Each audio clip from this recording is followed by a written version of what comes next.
Assalamualaikum warahmatullahi wabarakatuh. Bagaimana kabarnya semuanya? Semoga kita dalam keadaan sehat walafiat serta selalu dalam lindungan Allah Subhanahu wa taala. Tetap semangat belajar ya. Kali ini kita mempelajari materi ekonomi kelas 10 bab 2, yaitu masalah ekonomi dalam sistem ekonomi. Pada bab sebelumnya, kita telah belajar tentang konsep dasar ilmu ekonomi yang di dalamnya memuat tentang jenis-jenis kebutuhan, jenis alat pemenuh kebutuhan. Lalu di ekonomi juga mempelajari tentang bagaimana sumber daya yang terbatas sedangkan kebutuhan manusia itu tidak terbatas sehingga menimbulkan masalah ekonomi yaitu kelangkaan. Nah, pada bab ini kita akan membahas lebih lanjut masalah ekonomi ini pada khususnya tentang produksi, konsumsi, distribusi, dan kegiatan ekonominya. Langsung saja kita masuk ke masalah ekonomi. Nah, di sini masalah ekonomi dibagi menjadi dua, yaitu masalah ekonomi klasik dan masalah ekonomi modern. Untuk masalah ekonomi klasik dibagi lagi menjadi tiga, yaitu produksi, distribusi, dan konsumsi. Produksi sendiri itu merupakan suatu proses menambah nilai guna suatu barang. Jadi kalau misalnya tanah belum diapa-apain itu nilai gunanya 2, kalau sudah dibajak, sudah dicangkul, nilainya akan meningkat. Nah, itu sudah termasuk proses produksi. Proses produksi di sini mencakup barangnya itu apa saja, lalu prosesnya memproduksi, yaitu pokok proses menambah nilai guna suatu barang. Nah, untuk selanjutnya adalah distribusi. Distribusi itu kan menyalurkan antara produsen dengan konsumen, antara barang yang diproduksi oleh produsen sehingga dapat dikonsumsi oleh konsumen. Untuk distribusi sendiri itu ada yang langsung sama tidak langsung. Kalau langsung berarti dari produsen itu disalurkan sendiri ke konsumen, jadi tidak melalui perantara. Kalau tidak langsung berarti melalui perantara, bisa agen, pengecer, reseller, seperti dropship. Nah, itu yang saluran distribusi yang sekarang sedang in. Untuk selanjutnya konsumsi yaitu kegiatan menggunakan barang. Menggunakan ya berarti menghabiskan atau mengurangi nilai guna. Kalau produksi menambah berarti kalau konsumsinya mengurangi nilai guna. Nah, di dalam konsumsi ini masalah ekonomi yang biasa terjadi adalah terkait dengan pilihan, menentukan keputusan. Kemarin sudah ada biaya peluang, trade off seperti itu kan di bab sebelumnya. Nah, di sini konsumsi ini mencakup tentang itu juga, selera, pendapatan. Selanjutnya untuk masalah ekonomi modern ada 3, yaitu what, how, sama for whom. Kalau what ini mempelajari atau di dalamnya mencakup jenis barang yang diproduksi dan jumlah produksi. Oh iya, untuk what ini sendiri maksudnya adalah apa barang yang diproduksi. Jadi di sini cakupannya adalah jenis barang dan jumlah barang yang diproduksi. Selanjutnya how, yaitu bagaimana cara memproduksi.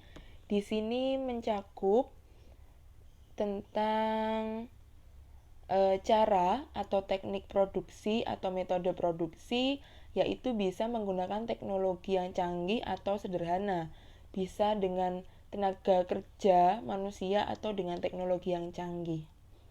Seperti itu. Lalu yang terakhir adalah for whom. For whom di sini artinya kan untuk siapa barang ini diproduksi. Jadi maksudnya adalah lingkupnya itu konsumen yang kita sasar atau konsumen dari barang yang kita produksi itu siapa? Apakah remaja, anak-anak, ibu rumah tangga, bapak-bapak, kakek-kakek, seperti itu, kakek nenek, lansia. Lalu target pasar pemasarannya bagaimana. Ini untuk materi masalah ekonomi. Untuk yang selanjutnya yaitu sistem ekonomi. Sistem ekonomi ada 4 secara umum yang berlaku di dunia, yaitu tradisional, pasar atau bebas, komando atau terpusat, dan campuran. Untuk tradisional sendiri, dari kata tradisional kan berarti lebih ke sederhana. Jadi di sini metode dan teknologinya sederhana, transaksinya masih menggunakan barter. Nah, produksi ini sedikit, yaitu memang dikhususkan untuk diri sendiri. Ini berasal dari adat istiadat dan tradisi yang turun-menurun. Jadi di lingkungan sekitar itu ada dari nenek moyangnya atau tradisinya seperti apa. Nah, Bu Okta lupa menjelaskan bahwa sistem ekonomi sendiri ini maksudnya adalah bagaimana suatu negara itu menyelesaikan masalah ekonominya.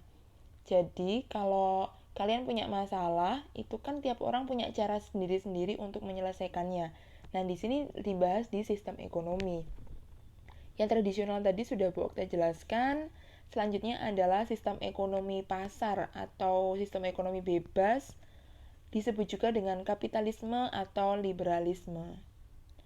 Dari kata bebas sendiri berarti kan yang bebas adalah masyarakatnya.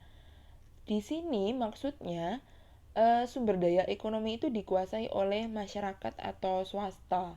Jadi masyarakat bebas untuk berkreasi, bebas untuk melakukan kegiatan ekonomi. Nah, karena dikuasai oleh masyarakat bebas, maka masing-masing orang itu ingin untung. Di sini makanya profit oriented atau mencari laba. Di sini juga bebas dari intervensi atau campur tangan pemerintah pada mekanisme pasar. Ini sesuai dengan teorinya Adam Smith, yaitu invisible hand. Invisible hand berarti tangannya tidak terlihat, horor dong Bu. Tidak seperti itu, jadi invisible hand itu tanpa adanya campur tangan atau tanpa intervensi dari pemerintah, keadaan ekonomi itu bisa berjalan. Jadi tanpa misalnya ini dihargai segini, itu keadaan perekonomian masih bisa berjalan. Nah, dalam masyarakat sendiri itu dibagi menjadi dua kelompok, yaitu kelompok pemilik modal dan kelompok pekerja. Di sini terdapat persaingan juga, karena kan adanya dari masyarakat bebas itu masing-masing orang pengen mencari laba, pengen mencari keuntungan yang sebesar-besarnya. Makanya adanya persaingan. Yang ketiga yaitu sistem ekonomi komando atau terpusat atau sosialis. Dari kata komando berarti yang mengomandoni atau yang menguasai, yang memimpin adalah satu pihak, yaitu dikuasai oleh pemerintah. Masyarakat di sini hanya patuh, lawan dari sistem ekonomi bebas tadi. Di sini masyarakat hanya bisa patuh dan daya kreasi masyarakat terbatas. Tapi kelebihannya, keadaan ekonomi lebih stabil karena yang mengatur adalah satu pihak. Tidak ada persaingan juga karena yang menguasai pemerintah. Masyarakat kan tinggal mengikuti saja. Terus dari kata sosialis berarti sifatnya adalah sosial, tidak mencari laba. Yang terakhir dari kelebihan dan kekurangan tadi muncullah yang namanya sistem ekonomi campuran, yaitu perpaduan antara sistem ekonomi pasar dan sistem ekonomi komando. Di sini sumber daya alam yang vital itu dikuasai oleh negara. Sedangkan pemerintah itu tugasnya membuat kebijakan dan pengawasan, dan kegiatan ekonomi itu dilakukan oleh masyarakat. Pemerintah pun juga sebagai pelaku ekonomi.